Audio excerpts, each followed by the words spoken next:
It's Faizan Raza presents.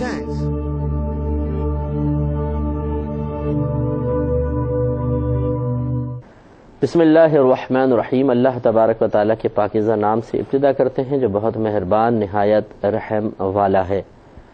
پچھلے programme میں ایک باب عنوان ذکر کر دیا تھا، لیکن اس کے تحت نہ وہ باب بتایا تھا، ابھی حدیث کا موقع بھی نہیں ملا تھا، وقت ختم ہو گیا تھا۔ باب ہے باب غسل المرأة اباح الدم عن وجہہ، یعنی عورت کا اپنے والد کے چہرے سے خون کو دھونے کا باب۔ اس میں اصل میں ابھی پہلے حدیث کا پس منظر دیکھ لیں کہ غزوہ احد میں جب نبی کریم صلی اللہ علیہ وسلم نے غزوہ بدر میں کفار کو شکست دی تو وہ اس موقع کی تلاش میں تھے، اور ان کا مطلب یہ ارادہ تھا کہ ہم اس کا بدلہ لیں گے۔ لہٰذا کچھ عرصے بعد انہوں نے ایک بڑی فوج تیار کی اور مسلمانوں پہ حملے کا قصد و ارادہ کیا۔ نبی کریم صلی اللہ علیہ وسلم نے صحابہ کرام کے مشورے کو قبول کرتے ہوئے مدینہ منورہ سے باہر نکل کر جنگ کرنے کا فیصلہ فرمایا۔ وہ مقام احد تھا۔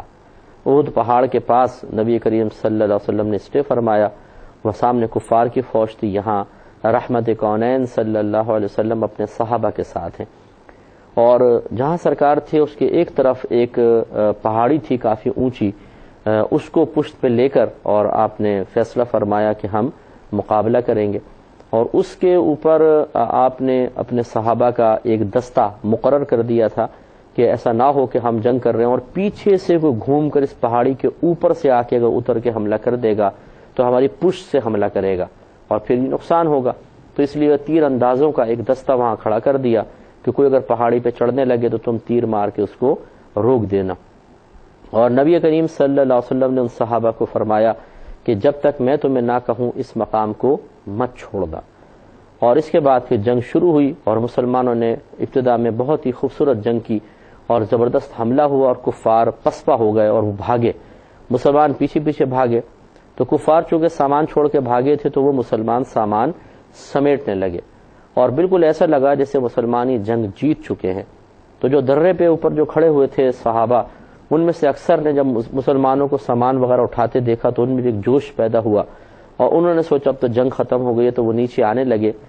تو بعض صحابہ جو وہاں ٹھہر گئے تھے انہوں نے منع کیا کہ دیکھیں سرکار صلی اللہ علیہ وسلم نے فرمایا تھا کہ تم کسی حال میں اس کو نہ چھوڑنا، تو نہ جاؤ۔ انہوں نے کہا کہ نہیں، سرکار نے تو فرمایا تھا۔ ان کا گمان یہ تھا، اجتہادی خطا بس ہوئی کہ گویا کہ سرکار کے فرمان کا مقصود تو حالت جنگ میں تھا اور اب تو ہم فتح حاصل کر چکے ہیں۔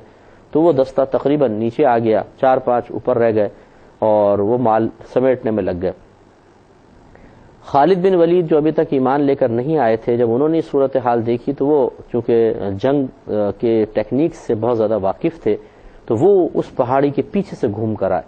اب چونکہ اوپر کم افراد رہ گئے تھے، تیر تو چلائے گئے لیکن اس کو روک لیا گیا اور ان کو شہید کر کے وہ پیچھے سے حملہ آور ہوئے، اور دوسری طرف جو تھے وہ بھاگتے ہوئے کفار واپس پلٹے جب انہوں نے دیکھا کہ خالد بن ولید رضی اللہ تعالیٰ عنہ نے، جو ابھی تک ایمان تو نہیں لائے تھے، پیچھے سے آ کر مسلمانوں پہ حملہ کیا ہے اور ان کی توجہ اس طرف چلی گئی ہے، تو ادھر سے انہوں نے حملہ کر دیا اور دو طرف سے مسلمان پھر پھنس گئے اور بہت ہی خطرناک معرکہ شروع ہو گیا۔ اور ذرا اس دور کا ذرا تھوڑا سا اندازہ کریں، ایسا نہیں تھا کہ پکی روڈیں ہیں اور گھاس کے میدان ہیں اس میں جنگیں ہو رہی ہیں، بلکہ وہ تو ریتیلے میدان تھے، اتنی گرد اڑتی تھی کچھ پتہ نہیں چلتا تھا کیا ہو رہا ہے، بس جو لڑ رہے ہیں وہ آپس میں ایک دوسرے کو دیکھ سکتے تھے، وہ بھی بعض اوقات ریت کے اندر اندازے سے تلواریں چل رہی ہیں اور شور ہے، چیخنے چلانے کی آوازیں ہیں، کوئی کسی کی ہدایت کو سن نہیں پا رہا ہے اس شور کی وجہ سے۔ تو یوں اس طرح گڑبڑ ہو گئی جنگ، چاروں طرف ہنگامہ آرائی ہو گئی، اور کسی نے شور مچا دیا کہ نبی کریم صلی اللہ علیہ وسلم معاذ اللہ شہید کر دیے گئے ہیں۔ اس سے مسلمانوں کے قدم اور اکھڑ گئے اور کفار نے بہت خطرناک حملہ کیا اور تمام صحابہ تتر بتر ہو گئے۔ نبی کریم صلی اللہ علیہ وسلم کے پاس بہت کم صحابہ رہ گئے، باقی سب دائیں بائیں ہو گئے، اور پھر کسی نے آپ کے وار کیا اور تلوار اس کی آپ کے خود پہ آ کے لگی، اور جو خود کی لڑیاں تھیں وہ آپ کے دانت مبارکہ میں، دندان مبارکہ میں گڑ گئی اور اس سے آپ کی بلیڈنگ ہو گئی۔ تو پھر بہرحال وہ جنگ ختم ہوئی، یہ بظاہر مسلمانوں کو اس میں شکست ہوئی تھی۔ تو اس کے بعد پھر جب آپ کے وہ لگ گئی تھا دندان مبارکہ میں ایک ضرب لگی تھی، یعنی وہ گڑ گئی تھی اور اس سے بلڈ نکل رہا تھا، اس کے اوپر جو بی بی فاطمہ رضی اللہ تعالی عنہا نے اس زخم کو پہلے دھویا، پھر راکھ جلا کر اس زخم کے اندر لگائی تاکہ بلیڈنگ وغیرہ رک جائے. تو یہ اس کا بیان ہے جو یہاں پر کیا گیا ہے. تو دیکھیں حضرت ابو حازم کہتے ہیں کہ انہوں نے سہل بن سعد الساعدی رضی اللہ تعالی عنہ سے سنا، کہتے ہیں کہ میں نے سنا لوگ سوال وغیرہ آپ سے کر رہے تھے تو میں نے بھی سن لیا، اور یہ کہتے ہیں میرے اور ان کے درمیان اس وقت کوئی شخص نہیں تھا. اب انہوں نے ان سے پوچھا یہ گیا کہ نبی کریم صلی اللہ علیہ وسلم کے زخم کا علاج کس چیز سے کیا گیا تھا؟ حضرت سہل نے جواب دیا کہ اب اس بات کو مجھ سے زیادہ جاننے والا کوئی نہیں ہے. یعنی آپ کا دعویٰ یہ تھا بھی میں جتنے بھی جانتے تھے وہ تقریباً لوگ فوت ہو گئے، میں اس کو زیادہ اس واقعے کو جانتا ہوں. تو انہوں نے پھر بتایا کہ حضرت علی رضی اللہ تعالی عنہ اپنی ڈھال میں پانی لے کر آتے تھے اور سیدہ فاطمہ رضی اللہ تعالی عنہا آپ کے چہرے سے خون کو دھوتی تھیں. پھر ایک چٹائی کو لے کر جلایا گیا اور اس کی راکھ آپ کے زخم میں بھر دی گئی. تو یہ وہ طریقہ علاج دیسی جس کو ہم طریقہ علاج کہتے ہیں، اور اس زمانے میں اتنی کوئی جدید ایجادات تو تھی نہیں، تو یہ علاج باقاعدہ کیا گیا. تو اس سے دیکھیں چند باتیں معلوم ہوئی. نمبر ایک تو یہ کہ اس کا کوئی انکار نہیں کر سکتا، بلکہ انکار کرنا کفر ہے کہ تمام انبیاء علیہم السلام بشر ہیں، وہ لباس بشریت میں ہی تشریف لاتے ہیں. کسی بھی نبی کی بشریت کا انکار کرنا کفر ہے، لیکن ان کی بشریت یقیناً ہم سے بہت زیادہ کامل ہوتی ہے، اس کا بھی انکار نہیں ہے. اور جب وہ بشریت کا لباس پہن کر آتے ہیں تو تمام تقاضائے بشریت ان کے ساتھ ہوتے ہیں. یہ تصور کرنا کہ شاید انبیاء علیہم السلام کو تو نہ کوئی اذیت ہوتی ہے، نہ جسمانی تکلیف، نہ روحانی تکلیف، نہ ذہنی اذیت، نہ ٹینشن، نہ کچھ، وہ تو اللہ تعالیٰ کے اتنے پیارے بندے ہوتے ہیں کہ ان کی ہر چیز کو، ہر تکلیف کو اللہ تعالیٰ فوراً پھول کی طرح ختم فرما دیتا ہے، یا پھول کی طرح ان کو محسوس ہوتی ہے. ایسا نہیں ہے، وہ بھی اذیت اور تکلیف محسوس کرتے ہیں، انہیں بھی اتنا ہی درد ہوتا ہے جتنا ہمیں درد ہوتا ہے، ان کی بھی ویسی ہی چوٹ لگتی ہے جیسے ہمیں لگتی ہے. لہذا اس چیز کو بیان کرنے کا مقصد یہ ہے کہ یہ بعد اوقات جب سمجھایا جاتا ہے کہ دیکھیں سرکار صلی اللہ علیہ وسلم نے دین کے لیے کتنی تکلیف اٹھائی ہیں، تو ہمارے بعض بھائی بہن کہتے ہیں یار وہ تو اللہ کے نبی تھے نا، یعنی شاید وہ سمجھتے ہیں کہ وہ نبی تھے، ان کو کوئی اگر اذیت پہنچی بھی تھی تو ان کو اتنا احساس کوئی ہوتا ہوگا کیونکہ اللہ ان کی مدد کر رہا تھا. ایسی بات نہیں ہے، وہ بھی تکلیف کو ویسے ہی محسوس کرتے ہیں جیسے ہم اور آپ محسوس کر رہے ہوتے ہیں، اور اس پہ باقاعدہ وہ صبر کرتے ہیں. اس سے ان کے درجات بلند ہوتے ہیں، اللہ تعالیٰ مزید ان کو قرب عطا فرماتا ہے، مزید ان سے راضی ہوتا ہے. تو خلاصہ کلام یہ ہے کہ انبیاء علیہم السلام ویسی ہی اذیت اور تکلیف محسوس فرماتے ہیں جیسے آپ اور ہم، اور چونکہ وہ لباس بشریت میں تشریف لاتے ہیں، لہذا انبیاء علیہ السلام کے بارے میں یہ گمان کرنا کہ یہ عام تقاضائے بشریت سے بالکل فوق ہوتے ہیں، یہ بالکل غلط ہے. ان کے ویسے ہی بشری تقاضے ہوتے ہیں جیسے ہمارے ساتھ ہوتے ہیں، لیکن جسے عرض کیا کہ ان کی بشریت کامل ہوتی ہے، اس لیے ان کے تقاضوں میں ہمارے تقاضوں میں بالکل فرق تو ہوتا ہے، لیکن بہرحال اذیت تکلیف بالکل وہ محسوس کرتے ہیں. بلکہ اگر آپ غور کریں تو نبی کریم صلی اللہ علیہ وسلم کو جب بخار چڑھتا تھا تو 2 انسانوں کے برابر ہوتا تھا. اسی طریقے سے جب حالت مرض میں آپ بوقت وفات تھے، اور ہمارے یہاں پہ درس میں بھی یہ بات گزر چکی ہے، تو آپ کو عام لوگوں سے زیادہ تکلیف اور اذیت محسوس ہو رہی تھی. تو ان کے لیے آزمائش بلکہ زیادہ ہوتی ہے، کم نہیں ہوتی ہے. تو ایک تو یہ پتہ چلا کہ دین کی راہ میں تکالیف انبیاء علیہ السلام کو بھی آئی ہیں اور انہوں نے صبر فرمایا ہے. لہٰذا ہمیں بھی اس سے درس حاصل کرنا چاہیے کہ جو لوگ دین کی راہ میں آنے والی تکلیف سے ڈر کر اس تکلیف کا سامنا ہی کرنا پسند نہیں کرتے ہیں، مثلا کسی کو سمجھانا، کسی کو نصیحت کرنا، یہ سب سے آسان کام ہے، خالی زبان تو ہلانی ہے. لیکن وہ بعض اوقات اچھا چلیں اگر سامنے والے کی لڑائی جھگڑا کرنے کا اندیشہ ہو، ظالم حاکم ہے، کہیں گے تو مروا دے گا، چوٹ لگوا دے گا، کچھ اور ہو جائے گا، وہ ایک الگ بات. لیکن ایک ایسی صورتحال ہے کہ اب آرام سے منع کر سکتے ہیں، سامنے والا سن لے گا، چاہے مانے نہیں، چلو سن تو لے گا آرام سے. یا ہمارے ماتحت ہیں جیسے بیوی ہیں، بچے ہیں، دوست احباب ہیں، کوئی ایسے جو ہمارے حاجت مند ہیں، تو ان کو سمجھانا تو بہت آسان ہے. لیکن ہم بس اس بات کو سوچ کے کہ یار اب بولیں گے تو منع کر دے گا، ہو سکتا ہے منہ بنائے، ہو سکتا ہے ٹیڑھا میڑھا منہ بنا لے، ہو سکتا ہے بات کرنا چھوڑ دے، تو ان چیزوں سے ڈر کر، ان چیزوں کے ان نتائج سے خوف زدہ ہو کر تبلیغ دین ہی نہیں کرتے. تو آگے کیا کریں گے، کوئی بڑی بڑی مصیبتوں کا سامنا کیسے کریں گے. تو اس قسم کے نازک مزاج لوگ بھی موجود ہیں. انہیں چاہیے کہ اپنے نبی کریم صلی اللہ علیہ وسلم کے اس طرز عمل کو دیکھیں کہ باقاعدہ دین کی خاطر آپ لباس سے جنگ زیب تن فرماتے ہیں اور گرمی اور دھوپ میں میدان میں موجود ہیں، خود مقابلہ فرما رہے ہیں اور چوٹ بھی آپ کے جسم اقدس تک پہنچ رہی ہے. تو یہ تمام چیزیں ہمیں دعوت دیتی ہیں کہ ہمیں بھی دین کی خاطر تھوڑا بہت قربانی دینی چاہیے.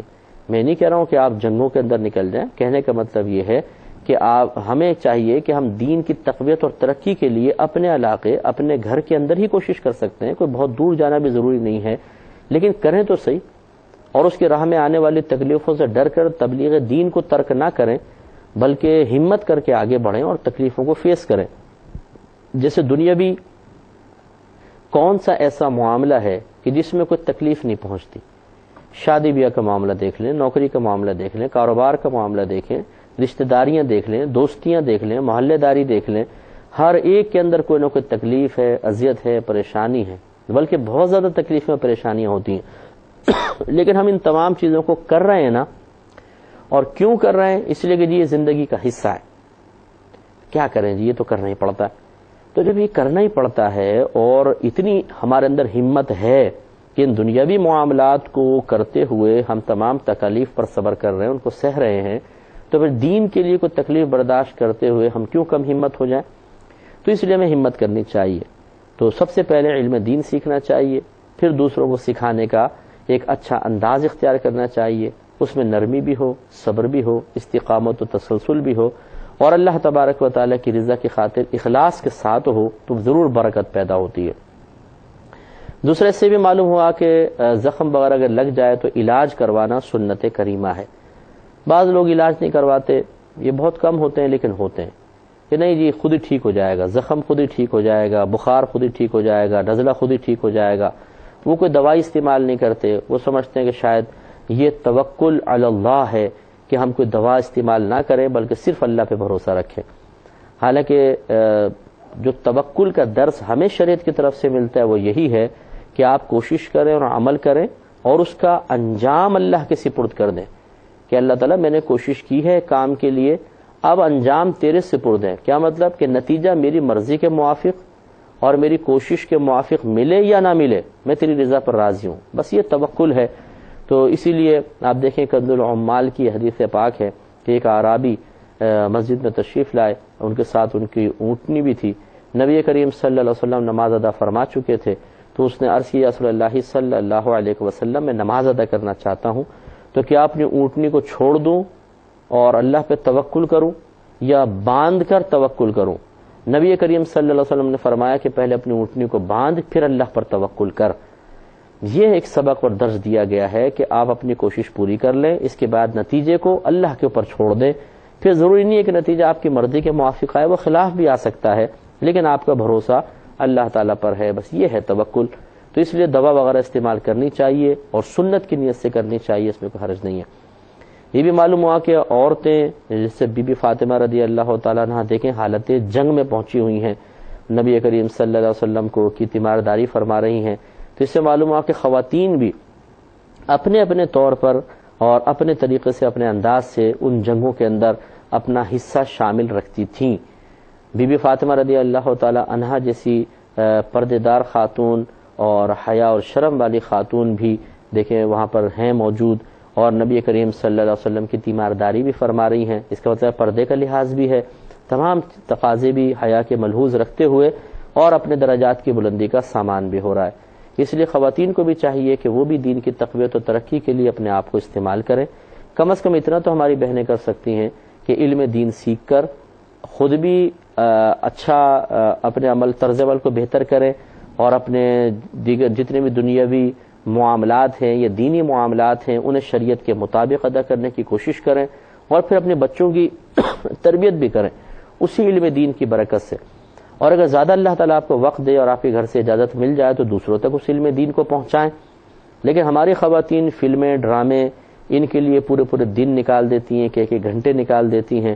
کچھ غیبتوں کے لیے رکھے ہوتے ہیں، کچھ چغلیوں کے لیے رکھے ہوتے ہیں، کچھ اپنے شوہر کی برائیاں کرنے کے لیے، کچھ اپنی ساس کے کارنامے بیان کرنے کے لیے وقت نکالا ہوا ہوتا ہے، پھر کچھ کچن کا ٹائم نکل جاتا ہے، کچھ بچوں میں نکل جاتا ہے، کہتے ہیں ہمیں تو ٹائم ہی نہیں ملتا۔ تو بہن یہ غیبت کا ٹائم کیسے مل گیا، چغلی کا ٹائم کیسے مل گیا، یہ ڈرامے دیکھنے کا ٹائم کیسے مل گیا، پورے آپ کو کردار یاد ہے، کون سا ڈرامہ کس پیک پر پہنچا ہوا ہے، اگلی قسط میں کیا آنے والا ہے، سب آپ کو کیسے پتہ چل جاتا ہے۔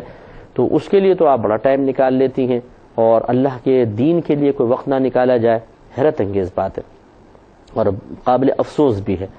ہر بہن کی ہم بات نہیں کر رہے، لیکن بہرحال چونکہ ہم اسی معاشرے میں رہتے ہیں اور میرا تو ویسی بہت زیادہ عوامی تعلق ہے، تو خواتین جو ہیں وہ اکثر اپنا وقت ضائع زیادہ کر رہی ہوتی ہیں اور فکر آخرت کم ہوتی ہے۔ انہیں اس قسم کے واقعات سے درس حاصل کرنا چاہیے۔ اس سے بھی معلوم ہوا کہ خاتون اپنے محرم کا خود علاج کر سکتی ہے، اس میں شرعاً کوئی حرج نہیں ہے۔ نامحرم کے سلسلے میں بہرحال الگ کلام ہو سکتا ہے کہ بوقت ضرورت تو نامحرم کا بھی علاج کیا جا سکتا ہے، جیسے دیگر بہت سی خواتین تھیں جو زخمیوں کی مرہم پٹی کے لیے فوج کے ساتھ جایا کرتی تھی۔ اب وہ یہ تو نہیں ہے نا کہ محرم سامنے آئے گا تو اس کی مرہم پٹی کریں گی، وہ پھر پردے میں رہ کر دوسروں کی بھی مرہم پٹی کرتی تھی، تو اس کی گنجائش نکل سکتی ہے آج کل کے دور میں بھی۔ بہتر یہ ہے کہ عورت کا علاج کرے، مرد کا کرے، لیکن جیسے ایمرجنسی آ جاتی ہے بسا اوقات، بم بلاسٹ ہو گیا اور یہ حالت جنگ جب چل رہی ہوتی ہے، خصوصاً کثیر لوگ زخمی ہونے کی حالت میں آ رہے ہیں، تو اب ایسے میں نرسیں کھڑی ہوئی ہیں کہ نہیں جی یہ تو نامحرم ہے، ان کو مرد کریں گے، ہم تو عورتوں کا انتظار کر رہے ہیں کہ وہ زخمیوں کا آئیں تو پھر ان کا علاج کریں، تو کیسے پھر علاج ہوگا؟ یہ ایک حالت ایسی مجبوری کی آ جاتی ہے کہ اس میں پھر بہنیں بھی نامحرم تک کا علاج کر سکتی ہیں، اس کی شریعت نے اجازت دی ہے۔ تو بہرحال معلوم یہ ہوا کہ باب کے مطابق حدیث لے کر آئے ہیں کہ اس عورت کا باب جس نے اپنے والد کے چہرے کے زخم کو دھویا، تو یہ نبی کریم صلی اللہ علیہ وسلم کی حیات طیبہ کا ایک بہت ہی بہترین مثالی نمونہ ہے۔ اور آپ یہ دیکھیے ذرا اس پوائنٹ پہ مزید ایک غور کر لیں کہ اللہ تبارک و تعالی اگر چاہے تو پوری کائنات کو ایک دم پیس کر رکھ سکتا ہے، اس کی طاقت کے سامنے کون کچھ کر سکتا ہے۔ اور نبی کریم صلی اللہ علیہ وسلم سب سے اس کے محبوب بندے ہیں، اللہ تعالیٰ آپ سے سب سے زیادہ محبت فرماتا ہے، کرم فرماتا ہے، آپ پر سب سے زیادہ اللہ کے انعامات ہیں۔ اس کے باوجود ایک شخص ہے وہ آ کے تلوار کا وار کرتا ہے، سرکار کے چوٹ بھی لگتی ہے، بلڈ بھی نکلتا ہے، یعنی یہ اللہ کی ایسا تو نہیں ہے کہ اللہ تعالیٰ معاذ اللہ ثم معاذ اللہ مجبور ہو گیا تھا اور اس شخص کو روک نہ سکا کہ وہ بڑا طاقتور تھا، ایسا تو نہیں ہے۔ اس کا مطلب ہے کہ اللہ تعالیٰ نے اپنے حبیب کریم صلی اللہ علیہ وسلم کے لیے ایک آزمائش مقرر فرمائی، سرکار اس آزمائش پہ پورے اترے۔ تو اس سے ہمارے وہ بہن بھائی جو نمازی وغیرہ ہیں، جب انہیں تکلیف پہنچتی تو کہتے ہیں جی اللہ تعالیٰ نے ہمیں کیوں تکلیف پہنچائی، وہ اس پر بھی غور کریں۔ وآخر دعوانا ان الحمد للہ رب العالمین۔